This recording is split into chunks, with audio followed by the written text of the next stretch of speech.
Bonjour à tous et un merci accepté de vous joindre à nous aujourd'hui et surtout un grand merci à Finance for Tomorrow pour l'opportunité de présenter notre association même avant son inauguration officielle. Je m'appelle Monica De Virgilis, je suis cofondatrice et présidente de Chapter Zero France et je suis administratrice de 3 sociétés en France, en Italie et aux Pays-Bas. Je constate dans ma mission d'administrateur la difficulté d'intégrer le changement climatique, le changement de paradigme, que le réchauffement climatique comporte pour les entreprises. Pour prendre des décisions informées, ce qui est le requirement pour les boards, les décisions informées, souvent difficiles, voire des dilemmes, il s'agit vraiment de dilemmes, l'administrateur a besoin de développer des compétences nouvelles. Développer ses compétences en autonomie pour un sujet si vaste et si compliqué demande un gros effort. Il faut déjà repérer dans la grande masse d'informations disponibles ce qui est pertinent pour un administrateur et ensuite l'intégrer. Or, le contenu est en évolution continue et des contradictions persistent. En outre, il y a des synergies à réaliser car certains secteurs sont plus avancés que d'autres. Et le partage d'expériences entre pairs est fondamental pour progresser. C'est donc bien plus efficace d'avoir une plateforme de partage comme Chapter Zero France qui crée pour les administrateurs un espace de dialogue, d'échange et de développement dédié aux questions relatives à la gouvernance des enjeux climatiques. On est bien sur le croisement du changement climatique et de la gouvernance. Aujourd'hui, j'ai le plaisir d'être accompagnée par Pierre Ducret, qui est engagé dans Chapter Zero France en tant que board member. Pierre est un pionnier de la finance verte, on ne le présente plus. Il est très connu dans l'écosystème du capitalisme responsable. Et c'est vraiment un grand privilège pour nous d'avoir Pierre dans l'équipe de pilotage de Chapter Zero France.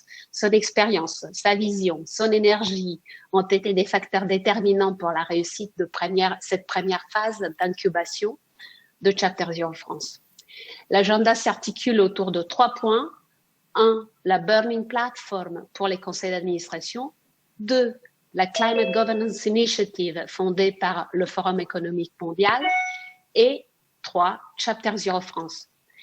N'hésitez pas à poser les questions et remarques. C'est vraiment, on souhaite avoir un dialogue aujourd'hui. Donc, sur la chat, à tout moment, pendant la présentation, c'est plus efficace de capturer la spontanéité des remarques ou des questions le moment où ça nous vient à l'esprit. Fiona Lopez, chef de projet Chapter Zero France, va tracer et organiser les questions. Donc, nous allons les adresser en deuxième partie de cette conversation. Je laisse maintenant la parole à Pierre. Merci Monica. Merci pour cette présentation extrêmement flatteuse, bien trop. Et pour ceux qui ne me connaissent quand même pas, il y en a beaucoup, je précise que je suis le conseiller climat du groupe Caisse des dépôts, que je suis président d'un think tank qui s'appelle l'Institut de l'économie pour le climat et aussi président du conseil de surveillance d'une entreprise de notation financière et extra-financière qui s'appelle Kivaleo.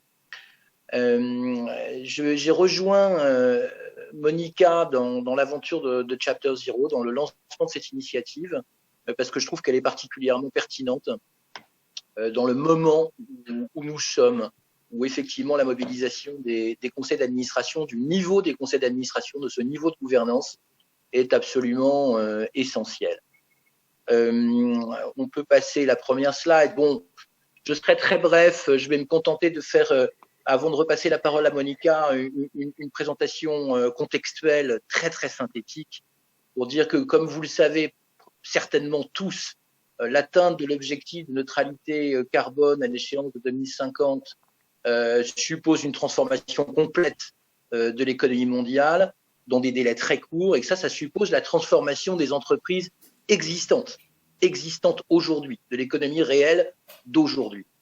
La pression sur les entreprises pour opérer cette transformation est de plus en plus forte.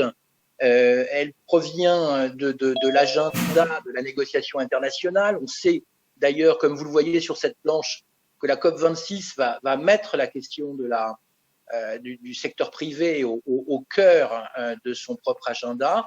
Il ne s'agira pas seulement de la réévaluation des NDCs.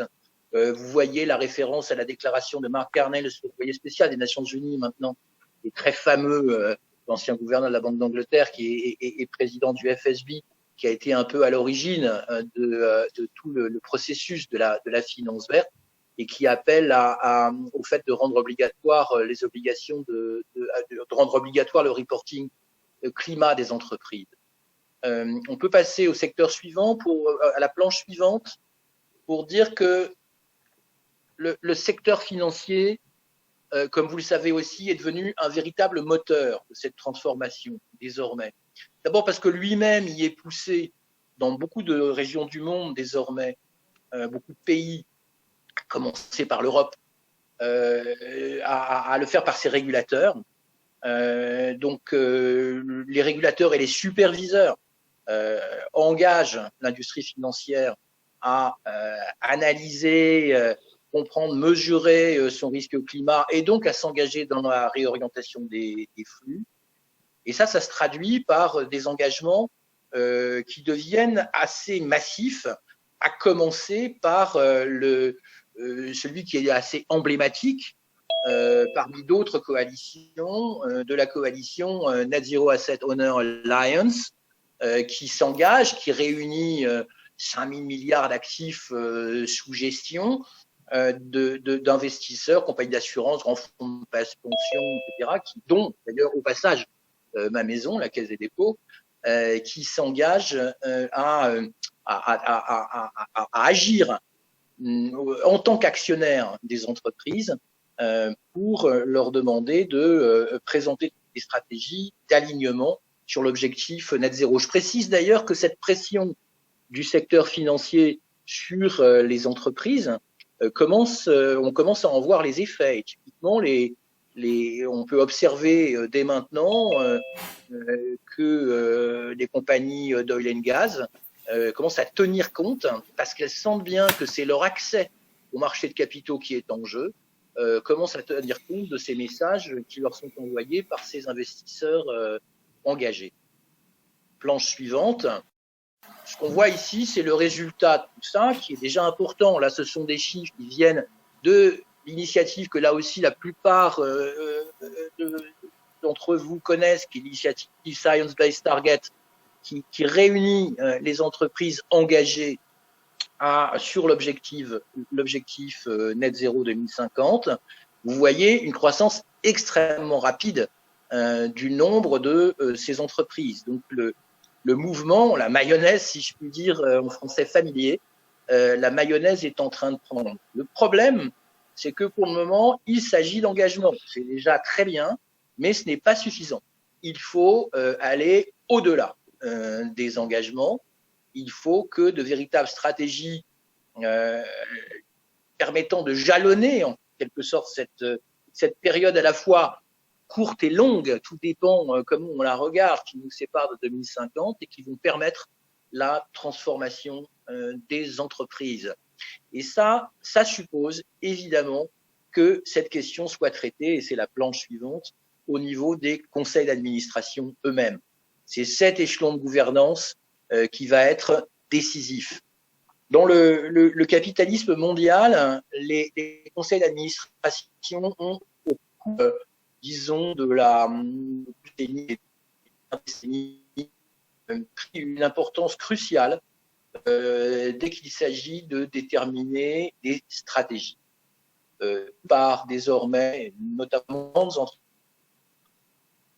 débattre sur leurs orientations stratégiques, traiter vos conseils et tenir de ce qui est comme résolution au niveau des assemblées générales d'actionnaires. Donc, bien, l'échelon des conseils décisifs, organiser ces trajectoires à cet échelon-là, parce que, comme le disait Monica tout à l'heure, nous constatons, c'était le constat du World Economic Forum en lançant sa Climate Governance Initiative, dont Chapter Zero, vous l'avez compris, est la déclinaison française, en quelque sorte. parce qu'on constate que à l'échelon des conseils, tout le monde n'est pas suffisamment préparé et qu'il n'est pas simple d'organiser un débat stratégique dans ces conditions. Donc, ce qu'ambitionne Chapter Zero, c'est d'être un accélérateur de cette prise en charge, en quelque sorte, de la question au niveau des boards. Monica, si cette présentation contextuelle te va, je pense qu'on peut passer à ce qui est l'agenda de notre association, dont je suis très fier d'être un des membres engagés dans le conseil d'administration. Merci Pierre. Donc, Fiona, on peut passer à la slide suivante. La slide suivante montre la transformation map du Centre d'intelligence compétitive du WEF. C'est un outil très puissant pour naviguer les interconnexions des systèmes complexes. Donc là, ce qu'on visualise, c'est au centre le climate change, autour tout un certain nombre de paramètres et d'éléments. Et donc, en cliquant sur l'un ou sur l'autre, de blanc devient bleu, on voit les connexions et on voit derrière les informations sous-jacentes. Donc, c'est un powerful business intelligence motor engine. Donc, je l'ai pris comme transition pour parler du risque climat et du risque et opportunité climat. Parce que le devoir du conseil exige une compréhension approfondie des risques et des opportunités. Or, c'est difficile pour les conseils de naviguer dans la complexité des impacts du changement climatique. Parce que le risque climat est hautement systémique et très interconnecté. On sait que les risques climat sont de type physique et de transition. Alors, si les risques physiques sont facilement compris, visualisables, même si souvent dans les risques maps des corporates, les risques physiques liés au climat sont placés très loin dans le temps, alors qu'on voit que les désastres naturels se produisent déjà aujourd'hui. Mais les risques de transition, donc la réglementation, le coût de les assurances, les coûts de transport, etc., vont impacter tous les domaines de l'entreprise, jusqu'au fondement de son business model. Donc, de plus, le niveau de l'impact est difficilement quantifiable parce qu'il dépend de drivers externes, comme par exemple l'émergence de certaines technologies nouvelles, la réglementation, ce qui est difficile à modéliser dans le IRM de l'entreprise. Or, certains secteurs se croient immunes parce que ce ne sont pas des gros émetteurs. Alors que toutes les industries seront impactées, sans exception, par les effets du changement climatique, que ce soit directement ou indirectement sur les chaînes d'approvisionnement ou sur leur marché.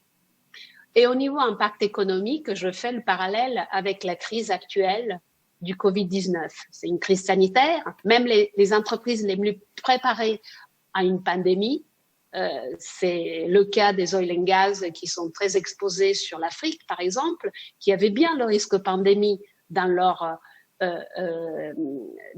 IRM, dans leur plan des risques, n'avaient pas prévu l'effondrement de l'activité économique.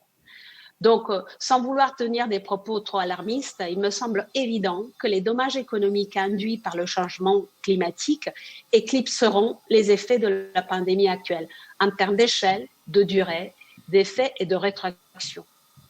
Alors, je constate dans mon expérience de comité risque et comité sustainability et de board la difficulté de changer de paradigme par rapport à la méthode de risk analysis consolidée actuelle, qui est assez traditionnelle, qui est assez contenue dans le temps, qui couvre le cycle le cycle de planning de l'entreprise de 3 et 5 ans. À côté des risques, il y a aussi des opportunités émergentes et des nouveaux business models possibles. Donc, ça fait partie de l'analyse complète de la part du board, évidemment à la main du management exécutif, mais d'intégrer pleinement cette dimension des nouveaux risques et opportunités. Et la Climate Governance Initiative, qui a été lancée par le World Economic Forum, vise à aider les administrateurs. La planche suivante, s'il te plaît. Donc, la planche suivante montre une roue qu'on peut parcourir au sens des aiguilles d'une montre, en commençant par le bleu, par le 1, Climate Accountability. Donc, la WEF a publié en janvier 2019 un white paper dans lequel ces 8 composantes de la bonne gouvernance pour les enjeux climatiques sont décrits. Et le premier, Climate Accountability on Board, c'est lié à ce que j'évoquais tout à l'heure. Les risques et les opportunités associées aux enjeux climatiques sont difficiles à définir et à quantifier, mais malgré l'incertitude inhérente, le Conseil est responsable. Et il faut qu'il les considère partie intégrale de ses devoirs. C'est ça, l'accountability. Le deuxième principe, c'est command on the climate subject. C'est la compétence. Collectivement, le Conseil, et non pas une personne, monsieur ou madame climat, mais collectivement, le Conseil comprend comment les enjeux climatiques peuvent impacter le business. Un seul administrateur climat compétent fait activiste, il faut diffuser plus largement cela. Donc, les administrateurs exécutifs sont responsables des opérations. Ils doivent avoir une compréhension détaillée de comment risques et opportunités sont gérés au sein de l'entreprise. Les non-exécutifs ont le devoir d'avoir la vue complète et de se constituer un cadre. La troisième dimension, c'est la structure du board. Donc, est-ce que c'est couvert le sujet au sein d'un comité spécifique risque, par exemple? Combien de temps le board, dans sa totalité, consacre au sujet? Et comment on articule les complémentarités entre non-exécutifs et exécutifs? C'est ça la dimension 3. La 4, c'est sur la matérialité. Comment risque et opportunité, comment la matérialité est traitée dans les 3 horizons temporels, court, moyen et long. Comment le Conseil vérifie la matérialité? Est-ce que les scénarios sont utilisés? Comment l'évaluation de la matérialité est conduite? Est-ce qu'il est intégré dans le budget? À quelle fréquence l'analyse est répétée? Voilà, c'est de ça qu'il s'agit. Le 5, c'est la stratégie, ça c'est le plus évident, mais derrière la stratégie, au-delà de la stratégie, plan d'action de transition aux zéro émission nette, en incluant les échéances à court terme, sur la value chain et non pas uniquement sur ses propres opérations. Donc, l'inclusion de la dimension climatique dans les prises de décision du Conseil, en particulier sur les investissements stratégiques. 6, l'incentivisation, donc c'est-à-dire intégrer dans la rémunération des dirigeants des critères d'appréciation spécifiques et mesurables. Très difficile.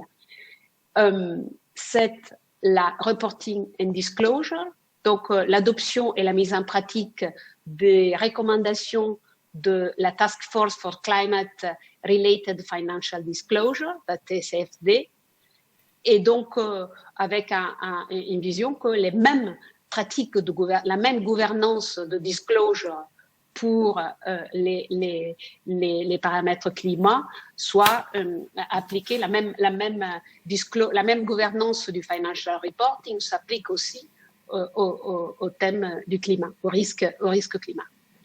Et puis la 8e composante, c'est l'exchange. Ça, c'est très important. C'est l'importance d'un échange régulier avec les parties prenantes, les pairs, les régulateurs, les investisseurs, les stakeholders. Alors souvent, les conseils sont un peu isolés. Et donc, l'idée derrière, c'est d'avoir un lieu qui est un lieu neutre, dans lequel on ne parle pas de la société dans laquelle les board members sont assis, participent, mais un endroit neutre où on encourage le partage d'informations, le partage de l'échange entre stakeholders et board members. Et donc, voilà un peu les 8 composantes de la Climate Governance Initiative. On peut passer à la slide suivante. Et donc, c'est là que le Chapter 0 vient prendre son sens. C'est la branche française de l'initiative Climate Governance du WEF, qui a été donc lancée l'année dernière. Il y a déjà 15 associations similaires qui sont existantes dans le monde à des différents degrés de maturité.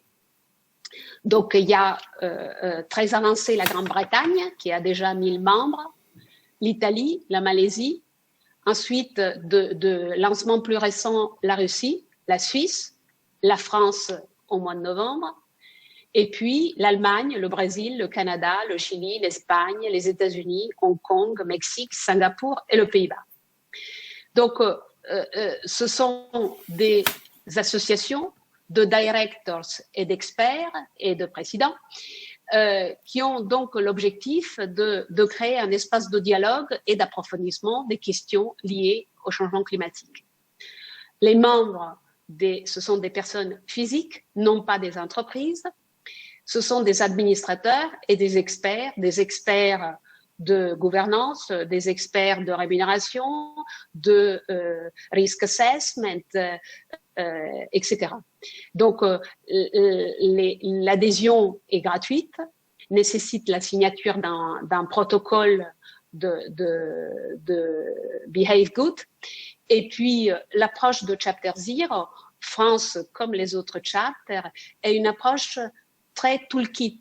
Donc, ce ne sont pas des sensibilisations génériques, mais sont vraiment des rencontres qui servent à fournir les éléments clés, des toolkits, les questions clés pour que les board members y reviennent dans leur conseil avec quelque chose de concret dans les mains. On peut passer à la slide suivante. S'il te plaît. Donc, vous voyez ici le type de produit, de quoi s'agit, de événements, rencontres, un site web qui est repository d'informations qui viennent des autres chapters et d'informations produites par le chapter, d'informations du marché, de l'écosystème qu'on sélectionne parce qu'on considère clé. Et donc, les rencontres dans un temps normal se passent physiquement ou physiquement et en digital. Aujourd'hui, ça va être largement en digital. L'idée, c'est que toutes les rencontres sont, pour les rencontres, on invite un expert qui peut être un expert de Deloitte, un expert de INSEAD, un investisseur, quelqu'un de l'ADEME qui présente la méthodologie ACT, quelqu'un disons un Carbone 4 ou un équivalent pour les scénarios. Donc, on choisit des experts avec qui on travaille à la définition d'un thème de façon à ce que ce soit bien adapté aux besoins de l'administrateur et que ça soit très compact dans le temps et avec des sessions hautement interactives. Et avec ça, donc je touche aussi dans la liste le sujet rémunération. Ça, je dirais, c'est presque un sujet de research parce qu'aujourd'hui, je peux le dire en tant que présidente du comité rémunération, on est encore loin de pouvoir vraiment intégrer des paramètres quantifiables sur ce sujet. Donc, les sujets sont hautement dynamiques et c'est pour cela qu'on crée cette espèce de open platform, open source, dans lequel on a des partenaires forts, comme aujourd'hui INSEAD et Deloitte qui ont été les partenaires fondateurs, mais on a vocation à en intégrer d'autres. D'ailleurs, Ethics and Board, c'est le 3e partenaire qui nous a rejoint. Donc, on garantit à travers un board constitué d'administrateurs, comme Pierre, moi et les collègues qui sont sur la slide suivante, une grande neutralité. Donc, on n'est pas là pour privilégier l'un ou l'autre ou pousser l'agenda de l'un ou l'autre. On est là pour avancer collectivement dans la compréhension et dans la mise en place de ces nouvelles pratiques de façon à ne pas laisser passer 30 ans pour l'adresser au niveau des boards. Donc, on peut passer à la slide suivante, qui est la dernière. Et donc, dans la slide suivante, vous voyez qui est derrière cette initiative.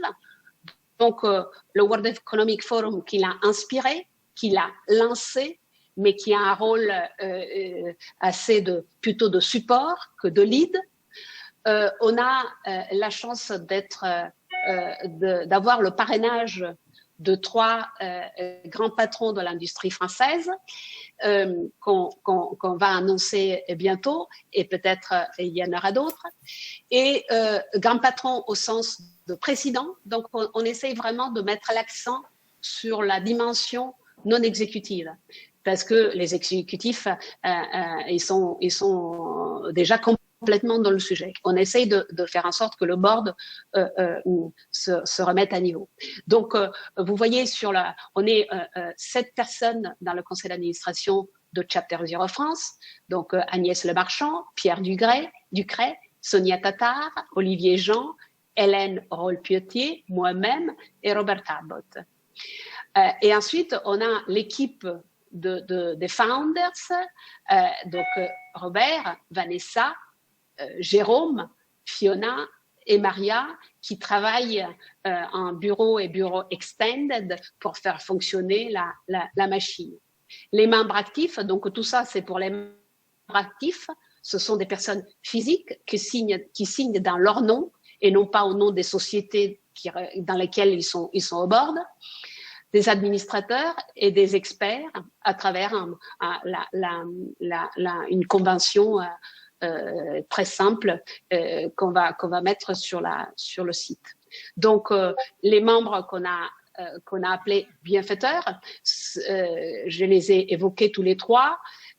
Chacun d'eux contribue à la fois sur le content, mais en particulier Deloitte et INSEAD, ils nous aident aussi à adresser toutes les fonctions typiques de la start-up naissante qui fonctionne uniquement sur la base de bénévolat.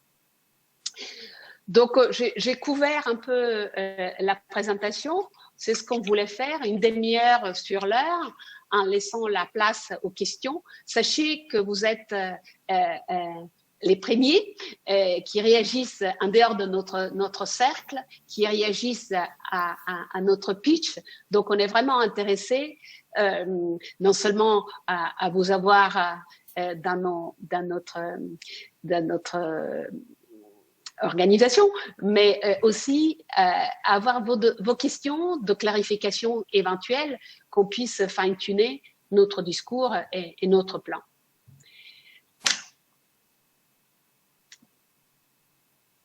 Donc, j'ai une première question. Pouvez-vous nous dire quels sont les premiers objectifs ou priorités de Chapter Zero France et pourquoi? L'objectif final, c'est de faire en sorte que plus de sociétés s'engagent sur des stratégies de transition exécutables et quantifiables, que ces entreprises reportent le long de la TCFD et que la rémunération des dirigeants soit liée à des métriques liées à l'impact climatique. Donc, ça, c'est les final goals. Alors maintenant, comment y arriver? Donc, nos objectifs internes, c'est d'avoir de grandir notre base de membres, donc d'administrateurs et d'experts, de façon à ce qu'ils participent à nos réflexions, à nos événements. Et donc, moi, je dirais, plus de personnes on touche, plus d'administrateurs on touche, le mieux. Sachez que le chapter UK, au bout de 18 mois de vie, est à 1000 membres. Donc, 1000 membres qui est la moitié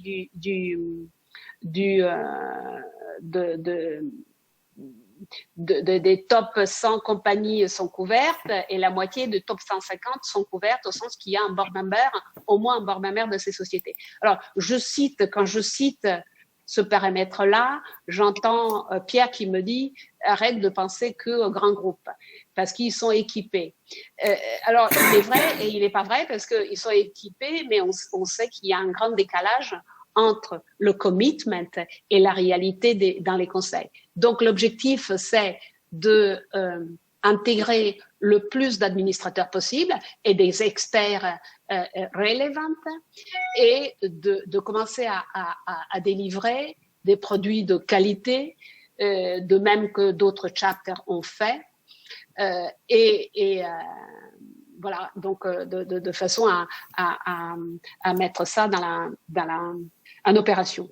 Donc, on va probablement commencer, Olivier et Jean suggéraient, par une remise à niveau sur la science, parce que pas tout le monde a le même background. Mais on va attaquer assez rapidement sur des thématiques qui sont vraiment au croisement de la gouvernance et du climat. J'ai vu, oui. Monica, si tu permets, j'ai vu qu'il y avait une question sur, on nous demande si nous recommanderions des outils spécifiques.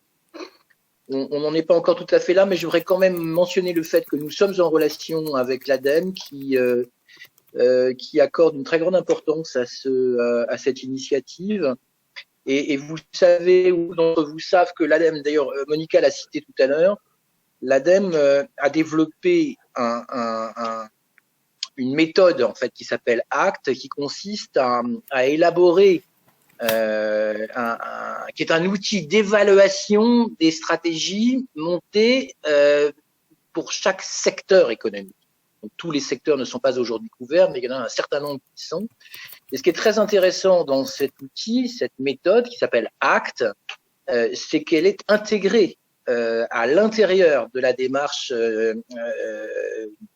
globale, mondiale, qui s'appelle SBT. C'est pas seulement un outil français, c'est un outil développé par une agence française qui prospère en quelque sorte à l'intérieur de l'Alliance internationale Science-Based Target et qui a justement pour objectif, parce que c'est comme ça qu'elle se désigne, cette méthode, de passer beyond commitments et d'élaborer de façon très concrète pour les différents secteurs, en adaptant cette méthode d'évaluation à chaque secteur, aux spécificités de chaque secteur économique, de faire une évaluation des stratégies développées. Donc ça, il nous semble que c'est très intéressant. Dire que nous allons le prescrire, non, mais il se trouve que sur le marché, si je puis dire, c'est probablement, pour les raisons que je viens d'indiquer, la démarche la plus avancée. Merci Pierre. Il y a une autre question qui est intéressante et qui dit le Conseil a un rôle très important dans cette transition et transformation. Comment Chapter Zero va engager les autres stakeholders, les grands acteurs à côté des conseils? Alors, le travail de préparation, d'incubation qu'on a eu lors de ces derniers 6 mois, c'est justement de touch base avec les organismes professionnels, les asset owners, asset managers, les search firms, les external auditors, les banques, les law firms, les rating agencies, les pouvoirs publics, les agences, les instituts d'administrateurs, les advisors de rémunération. Donc, on a commencé à créer cet écosystème autour de Chapter Zero. D'ailleurs, on a reach out, on les a contactés pour avoir l'autre avis, pour voir si ce nouveau objet dans la picture française faisait du sens.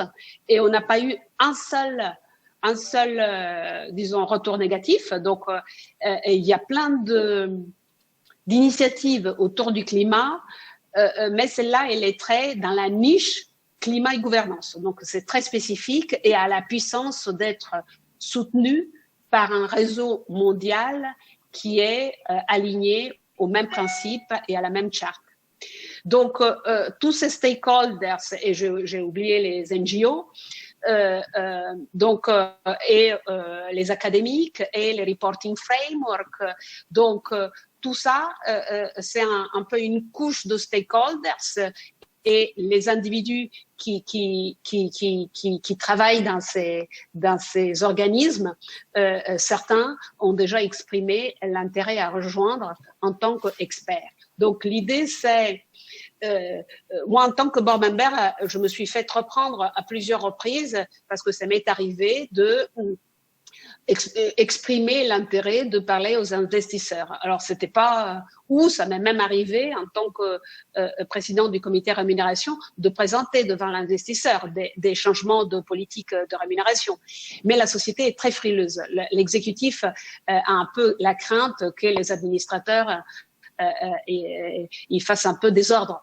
Et donc, du coup, le fait d'avoir, comme je disais, un espace neutre dans lequel les personnes sont intégrées en tant qu'individus et non pas en tant qu'organisme, et qui interviennent pour le partage et ne pas discuter de la société XY, mais de discuter d'un sujet qui touche toutes les sociétés. C'est un espace plus libre dans lequel on a aussi la possibilité de faire émerger des sujets et de collecter autour de certains sujets plusieurs personnes qui le jugent important. Donc, on a vraiment une logique multi-channel, ouverte, avec une gouvernance qui est assez... Le board, c'est un working board, donc il se réunit une fois tous les mois.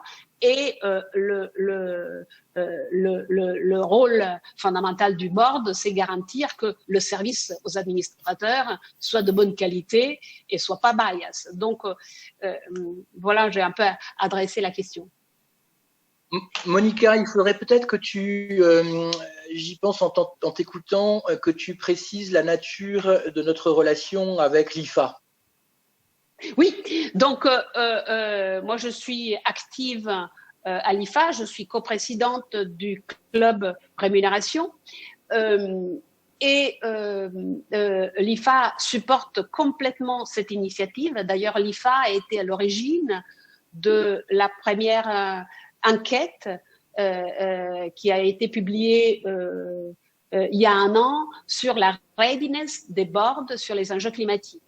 Donc, Françoise Malrieux, qui a piloté cette étude avec une équipe dans laquelle j'ai eu aussi le plaisir d'être intégrée, est arrivée à la conclusion qu'il y avait un gros décalage entre la perception de l'importance et puis la réelle readiness des boards. Donc, l'IFA se réjouit de pouvoir contribuer à Chapter Zero, qui est de nature assez différente. Donc, Chapter Zero se focalise sur la thématique climat, tandis que l'IFA est à 360 degrés sur la gouvernance. L'IFA est l'interface pour les pouvoirs publics, tandis que Chapter Zero est assez tourné vers les sociétés à travers les administrateurs. Donc, les deux choses sont très complémentaires et le fait d'avoir un peu une accélération grâce à la prise à la meilleure compréhension et à la prise d'action des administrateurs est considéré par l'IFA un élément très utile. Donc, voilà, on aura des membres, on a déjà des membres de l'IFA dans notre conseil. C'est le cas de Hélène Oriol-Potier, qui est donc coprésidente du club Environment de l'IFA et qui est dans notre board, et Agnès Lemarchand, qui est aussi active à l'IFA. Donc les choses se font main dans la main sur un terrain de jeu complémentaire. Il y a des questions sur le Pamela Ravasio dit il y a le Future Fit Business Benchmark qui va au-delà des Science-Based Targets, mais permet de les utiliser. Pierre, est-ce que tu es compétent pour commenter ce statement?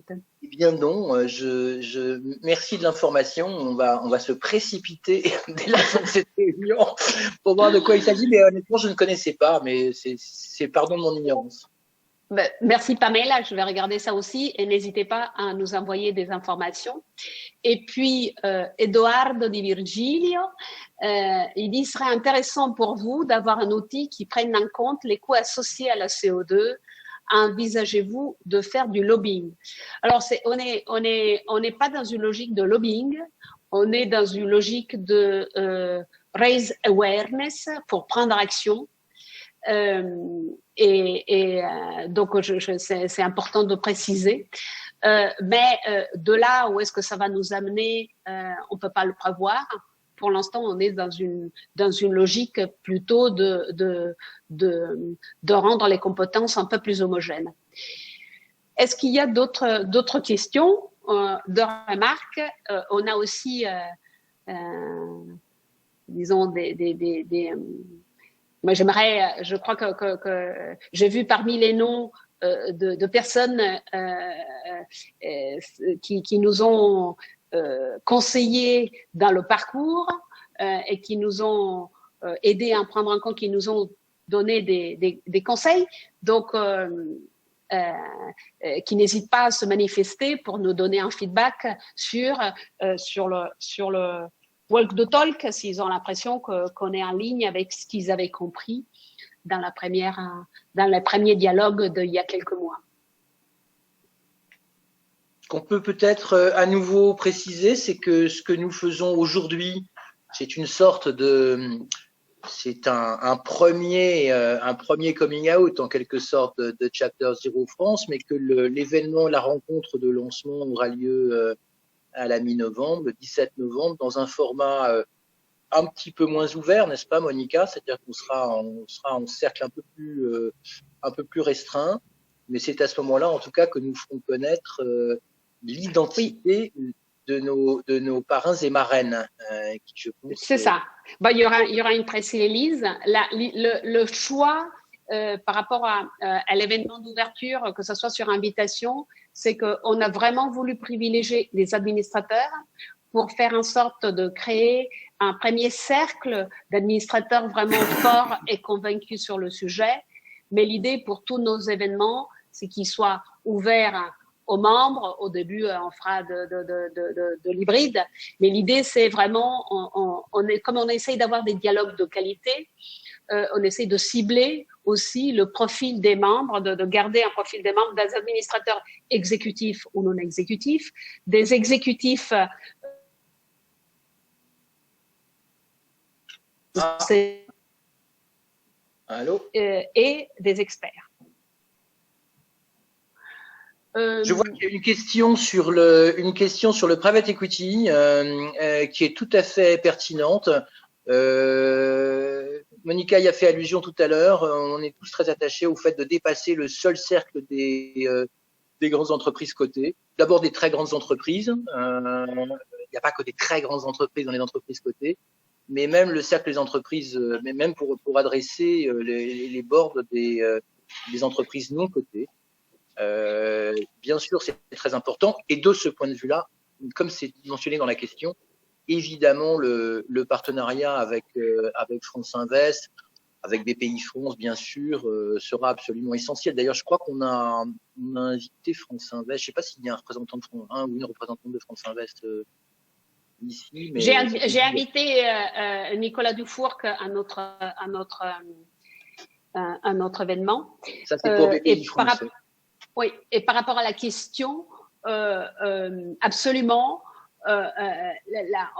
J'insiste peut-être trop sur les grandes sociétés cotées parce que ce sont celles qui move the needle d'un point de vue de l'impact, mais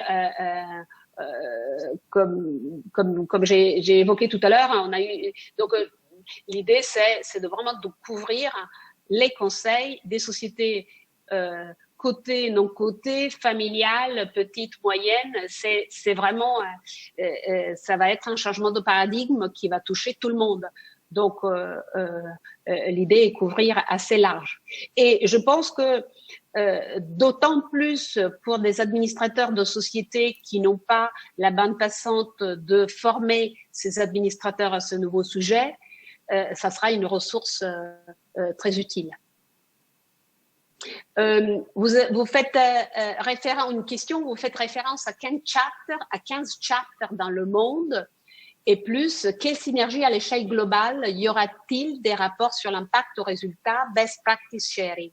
Donc, avec les 15 chapters, on a déjà aujourd'hui une synergie importante. On se retrouve mensuellement pour échanger un peu de best practices. Alors, il y en a qui sont très matures, comme le UK. Il y en a qui sont encore en lancement, comme l'Allemagne. Mais on a déjà prévu, depuis maintenant 2 mois, on a un pilote, un secrétariat unique qui garantit une espèce de consistance et de mise à disposition et de synergie aussi de travaux. Donc, on commence à avoir des propositions. Donc, on va adresser des thématiques qui sont transversales à des secteurs et aussi des thématiques verticales. C'est le cas, par exemple, des services financiers et des assurances. Le Chapter Zero UK a développé un parcours de modules avec HSBC très focalisé pour les administrateurs des services financiers et des assurances. Donc, on a la proposition, par exemple, de l'Allemagne de travailler sur un secteur particulier et l'idée, c'est de mettre ça en route. Aujourd'hui, on s'est beaucoup concentré avec l'équipe des founders et aussi avec le board à bâtir l'infrastructure. Ça demande quand même beaucoup d'efforts de bâtir l'infrastructure, le site web, les documents juridiques, l'écosystème, et voilà. Donc aujourd'hui, on a vraiment mis l'accent là-dessus, et à partir de maintenant, on va travailler un peu plus sur le contenu, en espérant vous impliquer dans les thématiques qui sont appropriées. Voilà. Et Monica, oui, j'allais juste dire, Pierre, il y a une question que je crois qu'on n'a pas encore traitée de Clotilde Brochard, qui, un peu en lien avec ce que tu disais maintenant, Monica, elle demande quels sont les premiers résultats ou les premiers projets des pays où Chapter Zero a déjà beaucoup de membres. Oui, donc des projets, il y a des études de cas, par exemple, au UK, des études de cas qui ont été réalisées grâce au pro bono partnership avec la société McCallum, qui couvre un certain nombre de secteurs industriels. Donc,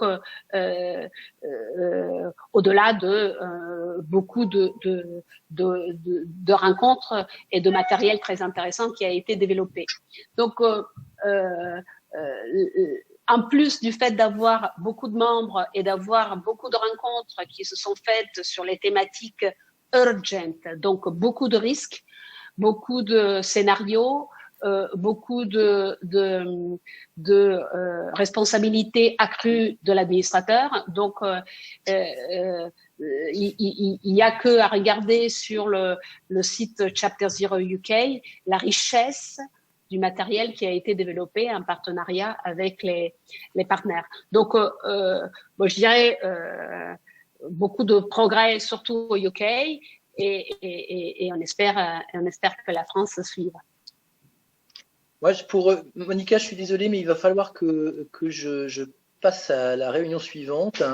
Je voulais juste dire pour terminer que sur les résultats de façon très familière et très simple, pour moi, le résultat qu'on veut atteindre, c'est faire en sorte que les conseils d'administration intègrent l'idée que certes, c'est difficile, tout ça, c'est très complexe, comme le montrait une des planches qu'a présentée par Monica, mais c'est pas non plus quelque chose d'inatteignable. Et deuxième point, ceux qui vont s'y mettre vraiment ont toutes les chances d'en être récompensés au sens des stratégies gagnantes, si vous voulez.